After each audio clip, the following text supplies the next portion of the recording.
OffshoreInsiders.com now presents the 2014 Atlantic Coast Conference Tournament Preview. I'm Joe Duffy, Grandmaster Handicapper, Mr. March. You've known me since the Score Phone days. Get my plays at www.offshoreinsiders.com. Keep in mind, this game is being played in Greensboro, North Carolina. A lot of people believe that the North Carolina-based teams have long had an advantage in this tournament, and keep that in mind. One of our golden rules is, first of all, neutral games are not road games for both teams, and in fact, not all games are truly neutral. We sometimes call the neutral court advantage, and the North Carolina-based teams, you can make a strong argument, have a little bit of a, or maybe even a lot, of a neutral court advantage in this. Now, talk about a big difference between the top and the bottom of the tournament. The top four seeds in this tournament, Virginia, Syracuse, Duke, and North Carolina, had a combined 56-8 record against the remaining 11 teams.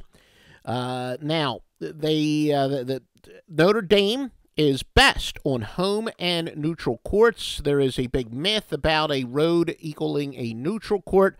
Jerian Grant, of course, was kicked off of the team, but Notre Dame has started to adjust, and the fact that they've played their worst on other teams' home courts means they could sneak under the radar spread-wise. Miami has won 4 of 6 after sweeping the ACC regular and postseason tournaments last year. Florida State, 3 of the top 19 scorers in the ACC. They're a very strong defensive team. Those people who believe that defense wins in March, they could be your team. Pittsburgh, a veteran-laden squad, is highlighted by the play of Lamar, Patterson, and Talib, Zanna. They fold it down the stretch, but a lot of teams that are senior-laden, they do that. They peak early in the year, and then they fold late. Again, NC State sophomore TJ Warren, he is one guy who can most definitely carry the team. He is as capable as anybody. We've seen so many examples of just one guy leading a team through his conference tournament, and TJ Warren, if you want to look for a strong dark horse, again, NC State, they're playing in state. Now, of course, if they play Duke or North Carolina, they may not have the neutral court advantage, but they are a true dark horse because they are led by one of the best players in the entire country.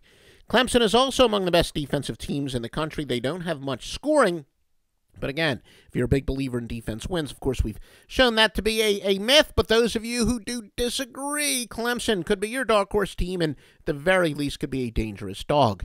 Virginia, top seed, they have a little bit of a chip on their shoulder, maybe like Miami last year. Remember, Miami won the conference, or won the regular season tournament, and everyone said that they were a fluke. Well, then what did they do? They won the ACC tournament. Virginia might have that very similar motivation to prove that they are truly the regular season champions, more than deserving of that. UNC, all year, they've played up or down of the competition. What do we call that? Predictably unpredictable. So they could be a big go against as a favorite, but if they are a little bit of a dog late in the tournament, could be extremely dangerous. But remember, they had to overcome a lot. P.J. Hairston, their best player, wound up never suiting up. That was a complete mess. Leslie McDonald also missed his fair share of games. UNC, they're peaking late. No surprise there. They did lose at the end of the year, but they still enter this red hot. Now, talk about teams with a chip on their shoulder, Maryland. They're leaving the Big Ten. They really led the charge saying, look, come on, how about having the ACC tournament in Maryland once in a while? Why does it always have to be in Charlotte and Greensboro? So they may feel they've got a little bit to prove. 49 of the 60 tournaments were held in North Carolina. Maryland was certainly one of the biggest, if not the single biggest critic of that. So will that be an intangible factor?